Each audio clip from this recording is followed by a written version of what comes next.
அது அம்மாவோட போச்சு. அந்த ரெட்டையில இப்ப கிடையாது. சரி. அது எப்போ வந்தாரு எடப்பாடி? எடப்பாடிக்கு என்ன தெரியும்? திருக்குறளே தெரியாது முதல்ல. அவர் என்ன ஆட்சி பண்றது? எடப்பாடி ஒரு மனுஷன் அவன். எப்ப ஆனா இப்ப வந்தாரு? சொல்றாரு நாங்க பயங்கர கூட்டணி சேர்த்துட்டோம். நாங்க அவர் திமுக கூட்டணி சேர்ந்தாலும் திமுக தான் வரும். திமுக தான் வரும். ஆமா. ஏன் திமுக தான் வரும்னு சொல்ல காரணம் என்னமா? கலைஞர் தான் ஆரம்பத்துல செஞ்சாரு. இப்பவும் செய்யறாங்க அவங்க தான். சரி. இவ்வளவு நாட்டை உற்பத்தி பண்ணவரே அவர் தான். இன்னைக்கு கோயம்பேடு இந்த நிலையில இருக்கிறதுக்கே கலைஞர் தான். ஜெயலலிதா இல்ல, கலைஞர் தான். கலைஞர் தான். ஜெயலலிதா வந்து ஆனா இப்ப கடைசி விஜய் எல்லாம் வந்த பிறகு இது திமுக ஜெயிக்கவே முடியாதுங்கிறாங்களே. அதெல்லாம் சும்மா. விஜய் எப்படி பாக்குறீங்க? விஜய் எந்த விஜயும் நமக்கு தேவையில்லை. சரி ஒன்லி கலைஞர் தான். சரி. கருணாநிதி தான், உள்ளதான், ஸ்டாலின் தான். அவர் தான் வரணும். என்ன இப்போ குறையாகி போச்சு நாட்டில்? என்ன பஞ்சம் வந்துடுச்சு? என்ன செய்யாமல் போயிட்டாரு? ஜனங்களுக்கு என்ன கொடுக்காம போயிட்டாரு? அவர் 2000 தரனாரு, இப்போ ஒரு 3000 தர சும்மா. அதெல்லாம் தரமாட்டாங்க. உங்களால் முடியாது. ஆட்சி பண்ணவும் தெரியாது அந்த ஆளுக்கு. 2000 கொடுக்க போறேன் மக்கள்லாம் ஏன் சைடு தான் இதெல்லாம் சும்மா. திருக்குறள் தெரியாதவனுக்கு எப்படிங்க 2000 கொடுப்பான்? திருக்குறளே தெரியாது அந்த ஆளுக்கு. என்னைக்கு அம்மா போனாங்களோ அதோட நான் விட்டேன். எடப்பாடி வந்தால் நான் போக மாட்டேன். ஒன்லி நம்ம கலைஞர் தான். என்னைக்குமே கலைஞர் தான். இன்னைக்கு நாட்டை உற்பத்தி பண்ணதே அவர் தான். இன்னைக்கு நாட்டை ஸ்டாலின் செய்வார். செய்யாது போக மாட்டார். ஜனங்களுக்கு இத்தனை கோடி மக்கள் செஞ்சு தான் வராரு. இன்னும் அவர் என்ன செய்யாம விட்டாரு? அது சொல்லுங்க முதல்ல. இப்போ அவர் வந்து இந்த 5 வருஷம் என்ன செய்யாம விட்டாரு? எடப்பாடி வந்து என்ன செஞ்சாரு? என்ன காசு அதிகமா தரப்போறோம்னு சொல்ற நம்பலாமா? சும்மா அதெல்லாம் எடப்பாடி மேல நம்பிக்கை இல்லை.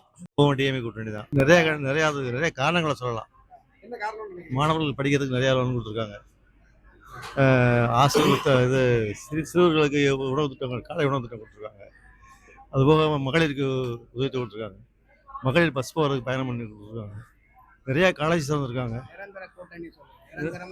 காலேஜ் தந்திருக்காங்க, பாலங்கள் தந்திருக்காங்க. மக்களுக்கு தேவையான நிறைய வச்சுருக்காங்க. விவசாயிகளுக்கு தேவையான இலவச கரண்ட், இலவச மின்சாரம், அதாவது படித்து போனோம் மேலே ஏதாவது படிக்கணுங்கிறதுக்கு கலைஞர் படிப்பகம் சொல்லி நிறையா புக்ஸ் அதை படித்து நிறையா பேர் ஐஏஎஸ் ஐஆர்எஸ் படித்து 176 மேலே இப்போ ஐஏஎஸ் லெவலில் போயிருக்கிறான். அதனால் நான் கட்சி சார்ந்தவன் இல்லை. நான் அதில் வந்து பயன்பட்டுருக்கேன். எங்கள் வீட்டு போய் என் பொண்ணு கூட படித்தாலே வேலைக்கு போயிருக்காங்க. அதனால் நான் விரும்புகிறேன். ஆனால் கூட்டணிங்கிற போது தான் கொஞ்சம் சிட்டா சேரும்போது இருக்காங்களே தவிர பிஜேபியோட சேர்ந்ததுனால சில பேர் ஓட்டு போட மாட்டாங்கிற என்னுடைய விருப்பம் எண்ணம். இவ்வளோ பேர் சேர்த்தாலுங்க பிஜேபி விரும்பல மக்கள். தமிழ்நாட்டு மக்கள் விரும்பலை. சிறுபான்மை மக்கள், பிராமின்ஸு அண்டு கிறிஸ்டியன் ரெண்டும் விரும்ப மாட்டாங்க. கூட்டத்தை வச்சு சொல்ல முடியும். கூட்டத்துக்கு நான் நடிகர் வந்தால் நான் கூட கூட்டு போவேன். விஜய் எனக்கு ரொம்ப பிடிக்கும், அஜித்தை பிடிக்கும். ஆனால் விஜய் பார்க்குறது நான் கூட தான் போனேன். கூட்டத்தை வச்சு சொல்ல முடியாது. அப்படி பார்க்க போனால் 1977 அரசியல் கட்சி ஆரம்பித்த நடிகர்களை பூரா போய் பாருங்க. யார்? சார், நம்ம ராஜேந்திர அண்ணன் பாக்யராஜ் இவங்கெல்லாம் பார்த்தீங்கன்னா இதோட வரிசையில் தான் கொஞ்சம் ஒரு கூட்டம் கூடுது. ஆனாலும் எதிர்காலத்தில் நான் டிஎம்கே விரும்புகிறோம். ஆனால் இப்போ கருத்து கணிப்பு வந்திருக்கலாம். 45% திமுக ஜெயிக்க வாய்ப்பும் 33% அதிமுக ஜெயிக்க வாய்ப்பு இருக்குன்னு அதுதானே பேசுகிறோம். நீங்கள் சொல்கிறத நானும் சொல்கிறேன். வாய்ப்பு இருக்குது, கண்டிப்பாக அமையணும். இதை விட எவனும் செய்ய மாட்டான். ஊழல்கள் எங்கேயுமே இருக்கும். சின்ன ஊழல்கள் தப்பு. நம்ம 5 பிள்ளை பார்த்தோம்னா 5 பிள்ளைக்கு நமக்கு பிடிக்க மாட்டேங்குது. ஒரு பொண்ணுக்கு பிடிக்க மாட்டேங்குது, ஒரு பிள்ளைக்கு பிடிக்குது. அது வேறு வச்சுங்களேன். குறை சொல்லிட்டே இருப்பான். நல்லா பண்ணியிருக்காங்க. ஒரு சின்ன விஷயங்கள் இருக்குது. சொன்னது எல்லாத்தையும் யாருமே செய்ய முடியாது. நீங்கள் நம்மளால செய்ய முடியுதா? செய்ய முடியல. அதனால் ஓரளவுக்கு திட்டங்கள் நல்லா போட்டுக்கிறாங்க. வரலாம் பார்த்து நிறைய மாநிலங்களில் இப்போ இந்த மகளிருக்கு இலவச பேருந்து திட்டத்தை பார்த்தீங்கன்னா ஆந்திராவில், கர்நாடகாவில் எல்லா இடத்துலையுமே அமல்படுத்திடுறாங்க. அதை மாதிரி இப்போ நமக்கு டிஎம்கே வந்தால் நல்ல திட்டங்களில் வரும். மற்றபடி ஏரியாவுங்களையும் நல்ல வேலைகளெல்லாம் வந்து ஈஸியாக நடக்கும். கருத்து கணிப்பு சரியா இருக்கும்னு நினைக்கிறீங்களா? திமுகக்கு 45%, அதிமுகக்கு 33% வந்திருக்குது. கருத்து கணிப்பு சரியா இருக்கும்னு நினைக்கிறீங்களா? அதிமுகவுக்கு 33% இன்னும் கம்மியாக கூட ஆகலாம். என்ன கருத்து கணிப்பு இது ஓகே தான். எங்களுக்கு ஓட்டை யார் வேணாலும் கூட்டலாம், கூட்டத்தை யார் வேணாலும் கூட்டலாம். ஒரு சினிமா ஆக்டர் என்பது அவர் பார்க்க நிறைய பேர் வரதான் செய்வாங்க. அங்கே அதை வச்சு சொல்ல முடியாது. அது சொல்லலாம். யங்ஸ்டர் வந்து எல்லாருமே ஓட்டு போட்டுருவாங்களா?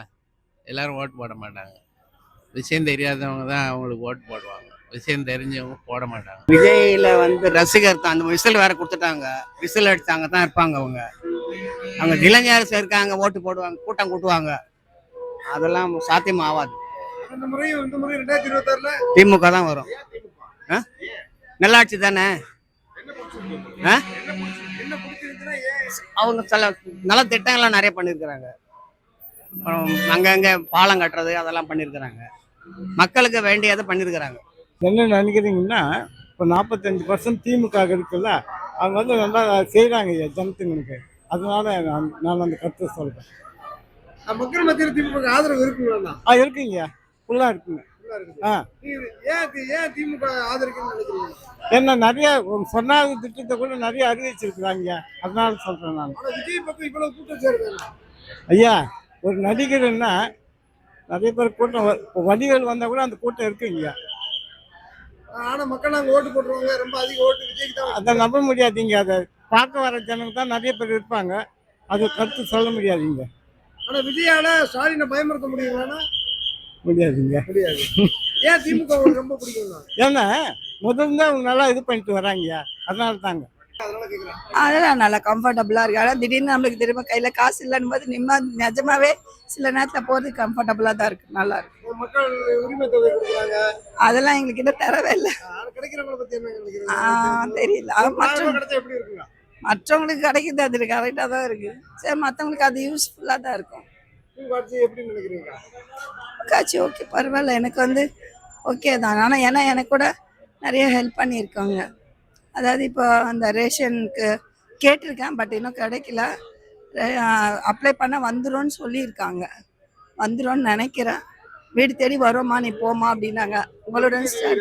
உங்களுடன் ஸ்டாலின் இது பண்ணியிருக்கேன், நிச்சயமாக வரும் அப்படின்னு சொன்னாங்க. வரும்னு நினைக்கிறேன். இல்லை, ஓகே, நல்லா கம்ஃபர்டபுளாக இருக்கு. பஸ்ஸு வந்து நிச்சயமாகவே ரொம்ப கம்ஃபர்டபுளாக இருக்குது. ஏன்னா எங்கனால போகிறோம். இப்போ நான் அன்னதானம் பண்ணுறோம், ஒரு ஸ்டாப்பிங்கு நான் காசு கொடுத்துட்டு வரணும். இப்போ அந்த ஒரு ஸ்டாப்பிங்கு நான் அந்த காசை அன்னதானம் பண்ணுவேன், சாப்பாடு கொடுக்குறது. இவங்களுக்கெல்லாம் இங்கே உட்காந்துருக்காங்கல்ல, அது கொஞ்சம் கம்ஃபர்டபுளாக தான் இருக்குது. இந்திய நாட்டை பொறுத்தளவுக்கு இந்திய நாட்டை பொறுத்தளவுக்கு, தமிழ்நாடை நான் சொல்லலை, இந்திய நாட்டை பொறுத்தளவுக்கு ஒரு சமூக மாற்றம் தேவை. திமுக இந்தியா முழுவதும் கொடுக்க முடியாது, அண்ணா திமுக கொடுக்க முடியாது. இந்தியா முழுவதும் ஒரு சமூக மாற்றம்னு சொன்னால், வெள்ளையனே வெளியேறணும் சமூகத்தில் நிறைய பேர் போராடினேன். நம்ம நாட்டில் காமராஜர், கக்கன் எப்படியெல்லாம் இருந்த வாழ்க்கையிலிருந்து மாறி இப்போ சமீபத்தில் இருந்திருக்கிற பி ராமமூர்த்தி, அதே மாதிரி ஏகப்பட்ட தலைவர்கள் கம்யூனிஸ்ட் இயக்கத்திலும் திராவிட இயக்கத்திலும் அண்ணாதுரை 2 ஆண்டு தான் ஆட்சி நடத்துகிறது. மக்களுக்கு ஒரு படி அரிசி போட்டது. அவரால் தொடர்ந்து நீடிக்க முடியல, 2 வருஷத்தோட. காமராஜர் வந்தார், அதுக்கு முன்னாலே காமராஜர் இருந்த ஏகப்பட்ட மக்களுக்கு கல்வி கொடுத்தேன். நான் ஒரு வரலாறு படித்தேன் காமராஜரை பற்றி. வரலாறு எப்படி படித்ததுன்னு சொன்னால்,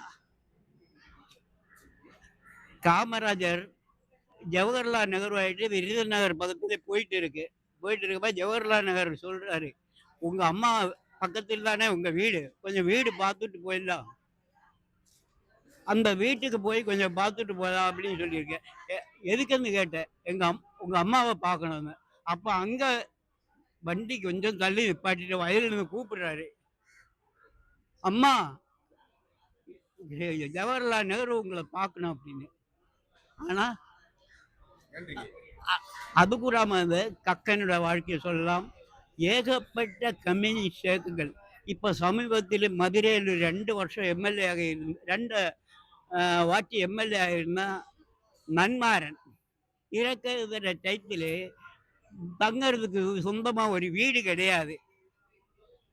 வில்லிபக்கம் தொகுதியில் விபி சிந்தன், இதே காமராஜர் கூட தான் இருந்தது. அவர் எப்படி வாழ்ந்தார்?